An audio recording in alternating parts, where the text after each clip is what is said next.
दोस्तों, मे I help you में आपका बहुत स्वागत है। अभी हाल ही में यूपी के कांस्टेबल का रिजल्ट आया है जिसमें कि कट ऑफ गई है।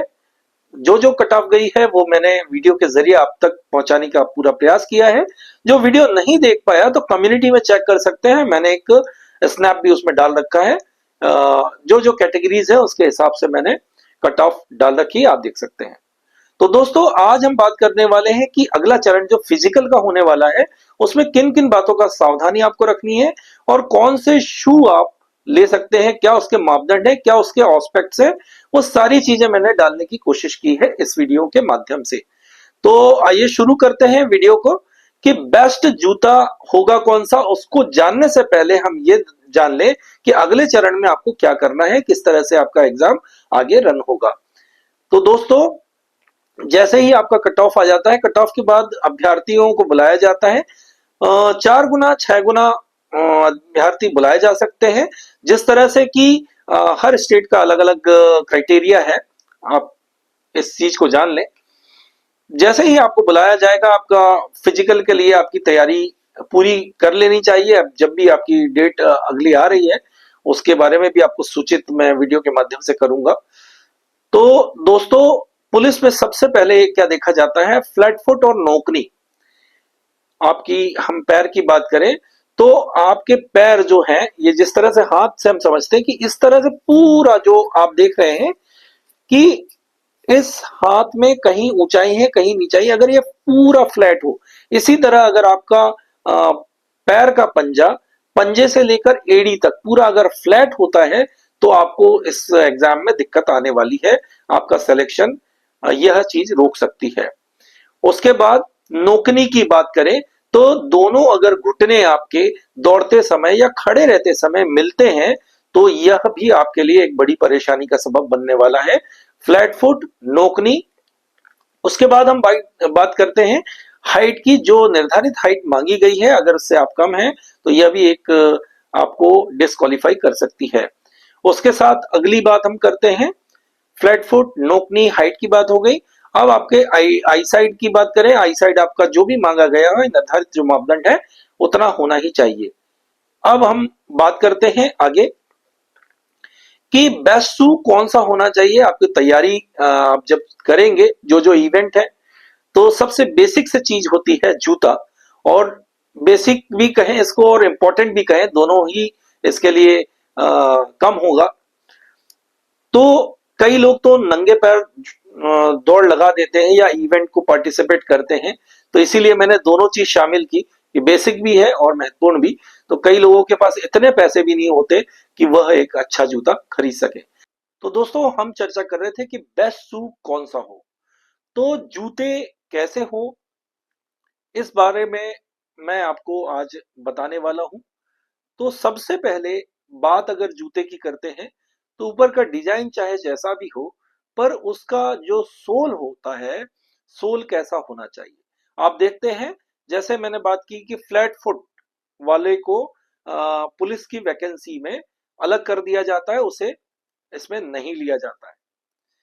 तो फ्लैट फुट मतलब वो सोल पे भी आपका अप्लाई होता है कि सोल जो आपका हो, ये पंजे से लेकर एड़ी तक, ये पंजे से एड़ी तक एक जैसा सोल नहीं होना चाहिए कि बिल्कुल फ्लैट चला आ रहा है, यहां से शुरू हुआ और लास्ट तक आपका फ्लैट चला आ रहा है। तो उसमें क्या होता है, एक साइंटिफिक प्रूवन वाली बात है कि इसमें अगर फ्लैट फुट जो लोग होते हैं उनको एड़ी में, पंजे में और पैर में अत्यधिक दर्द होता है जब वे दौड़ते हैं या कोई फिजिकल वर्क करते हैं। इस कारण से पुलिस की वैकेंसीज में ऐसे लोगों को नहीं लिया जाता। तो दोस्तों, सोल आपका जो होना चाहिए, एड़ी और पंजे के, एड़ी और पंजे के इसमें पूरा फ्लैट नहीं होना चाहिए। मान लीजिए अगर 15 डिग्री पर आपका पंजा है तो आते आते 40 या 60 डिग्री एड़ी तक होना चाहिए। मतलब इस एंगल में अगर आपका बना होगा शू, तो वो थोड़ा सा कंफर्ट होगा आपको दौड़ने के लिहाज से या फिर किसी इवेंट को जब आप पार्टिसिपेट कर रहे हैं इसके लिए। तो इसमें क्या देखना चाहिए, HTO, heel toe offset का मतलब होता है कि जो आपका एड़ी और पंजे का जो एंगल है एक समान नहीं हो। पंजे से लेकर एड़ी तक, मतलब छोटे से लेके नीचे से लेके ऊपर तक, ऐसा इस तरह से आपका कर्व बनना चाहिए।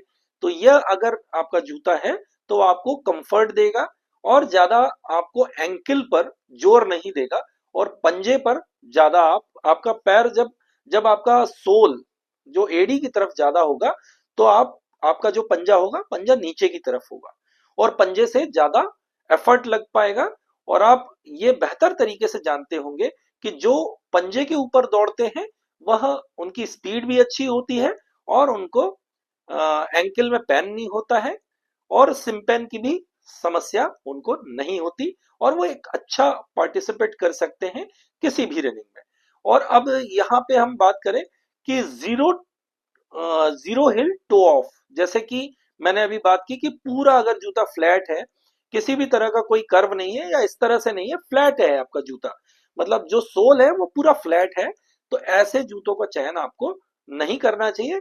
कंपनी आपके ऊपर डिपेंड करती है किस कंपनी का आपको लेना है, किस कंपनी का नहीं। तो अब हम बात करते हैं कि ज्यादातर जो लोग एंकल पर दौड़ते हैं उनकी रनिंग फास्ट नहीं होती है। तो दोस्तों अब हम बात करेंगे जीरो हिल टो ऑफ। तो जीरो हिल टो ऑफ क्या है कि एक समानांतर आपका सोल जो बना हुआ है, पंजे से लेके एड़ी तक पूरा फ्लैट आपका सोल है। तो इसमें पहली बात तो आप पार्टिसिपेट करते हुए आपका पैर मुड़ सकता है, जूते का सोल टूट सकता है, या आपको इंजरी हो सकती है, और आपकी स्पीड तो धीमी होगी ही होगी, इस बात का आप ध्यान रख सकते हैं। और एंकल आपका डिस्टर्ब हो सकता है क्योंकि आप को वह स्पॉन्जीनेस आपको महसूस नहीं होगी, क्योंकि आपका जो शू है उसका जो सोल है वो एकदम फ्लैट है, तो आपको उतना कंफर्ट नहीं मिलेगा और आपके एंकल में भी कोई ना कोई इंजरी हो सकती है। तो इन बातों का आपको ध्यान रखना है। और आप देख सकते हैं कि जब लेदर शू और स्पोर्ट शू की अगर हम बात करें, तो लेदर शू कितना हार्ड होता है और नीचे सोल भी हार्ड होने से उतना कंफर्ट हमें नहीं मिल पाता जो कि हमें स्पोर्ट शू में मिलता है। तो ज्यादातर जब आपने देखा होगा कि बहुत सारे हमारे जो पॉलिटिशियंस हैं, वो जब एक रैली में जाते हैं तो ज्यादातर वो स्पोर्ट शू को वियर करते हैं, जिससे कि उनको एक कंफर्टनेस बनी रहे और बहुत लंबी दूरी उनको वो तय कर पाए, और उनकी कंफर्ट के लिहाज से वो अपने शू का चयन करते हैं। और कई बार आपने देखा होगा कि जो उनकी ड्रेस है, जो उन्होंने ड्रेस पहन रखी है, उसके साथ जो शू है वो शू मैच नहीं करते हैं, तब भी वे उसको पहने रहते हैं। वो इसलिए पहने रहते हैं कि पैरों को कंफर्ट मिल पाए और ज्यादा दूरी वे तय कर पाए। तो आशा करता हूं इतनी जानकारी आपके समझ में आई होगी। अब हम अगले बिंदु पर चलते हैं। फ्रेंड्स, आपको मैंने अभी तक बताया कि किस तरह का शू होना चाहिए। अब हम बात कर लेते हैं इसकी कीमत की। तो बहुत सारे लोगों के दिमाग में यह चलता है कि ये 15,000 20,000 का शू है वो बहुत अच्छा होगा।